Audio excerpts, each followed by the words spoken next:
எல்லா தமிழ் மக்களுக்கும் என்னுடைய வணக்கம்.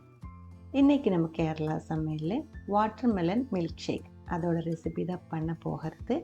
ரொம்ப ஈஸியாக செஞ்சு எடுத்துக்கலாம். அதே மாதிரி இந்த சம்மரில் இது பர்ஃபெக்டான ஒரு கூல்ட்ரிங்காக இருக்கும். எப்படி செய்யலான்னு பார்த்துட்டு வரலாம். அதுக்காக ஒரு மீடியம் சைஸில் இருக்கிற ஒரு வாட்டர்மெலன் நான் இங்கே எடுத்துருக்கு. இது தோல் கட் பண்ணி எடுத்துக்கலாம். இது ஃபுல்லாக வேண்டியதில்லை. இன்றைக்கி நம்ம 4 பேருக்கு குடிக்கிற அளவுக்கு 4 ஜூஸ் கிளாஸ் அளவுக்கு தான் இந்த மில்க் ஷேக் செய்யறது. ஸோ இது இதில் இருக்கிற விதை இருக்குது இல்லைங்களா, அந்த விதை இல்லாமல் எடுத்தால் தான் நம்ம இந்த மில்க் ஷேக் குடிக்கிறதுக்கு ரொம்ப நல்லா இருக்கும். இல்லை இருந்தால் இடையில விதை துப்பிகிட்டே இருக்கணும், அது கொஞ்சம் டிஸ்டர்பிங்காக இருக்கும் இல்லைங்களா. அதனால முடிஞ்ச அளவுக்கு நம்ம இதிலேருந்து விதை எடுத்துக்கலாம். கொஞ்சம் பெரிய பீஸாக நீளமாக இதே மாதிரி கட் பண்ணி எடுத்துருச்சுன்னா விதை எடுக்கிறதுக்கு ஈஸியாக இருக்கும். அது இல்லாமல் நம்ம ஸ்பூன் வச்சுட்டு இல்லை கத்தி வச்சுட்டு சின்ன சின்ன பீஸாக கட் பண்ணி எடுத்ததுக்கப்புறம் விதை எடுக்கிறதுக்கு பார்த்தா கொஞ்சம் கஷ்டமாக இருக்கும். அதனால தான் நான் முதல்ல இதே மாதிரி நீளமாக கட் பண்ணி கத்தி வச்சுட்டு விதை எடுத்துகிட்டு இருக்கு. கத்தி வச்சுட்டு ஸ்பூன் வச்சுட்டு முடிஞ்ச அளவுக்கு நம்ம இதிலிருந்து ஈஸியாக எடுக்க முடியும். இல்லை உங்களுக்கு இது விதையோடு தான் வேணும், இடையில குடிக்கும்போது துப்பிடலாம் அப்படின்னா ஒன்றும் ப்ராப்ளம் இல்லை, அப்படியே பண்ணிடலாம். ஆனால் குழந்தைங்களுக்கெல்லாம் கொடுக்கும்போது இதோட இந்த பிளாக் கலர் இருக்கிற அந்த சீடு இருக்குது இல்லைங்களா, அது இல்லாமல் கொடுத்தா தான் அவங்களுக்கும் கொஞ்சம் குடிக்கிறதுக்கு பிடிக்கும்.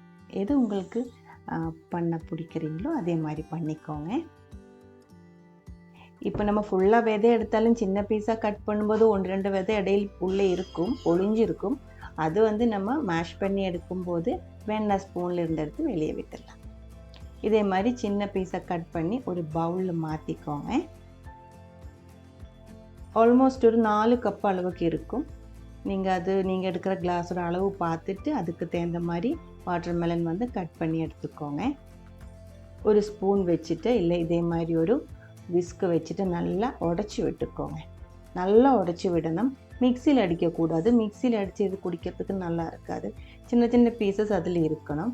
அதனால இதே மாதிரி நான் இப்போ ஒரு விஸ்கு வச்சுட்டு தான் பண்ணிகிட்டு இருக்கு. அதே மாதிரி நீங்கள் நல்லா உடச்சி விட்டுக்கோங்க. இப்போ பாருங்கள், அதுக்குள்ளே 2-3 விதை தெரியுது.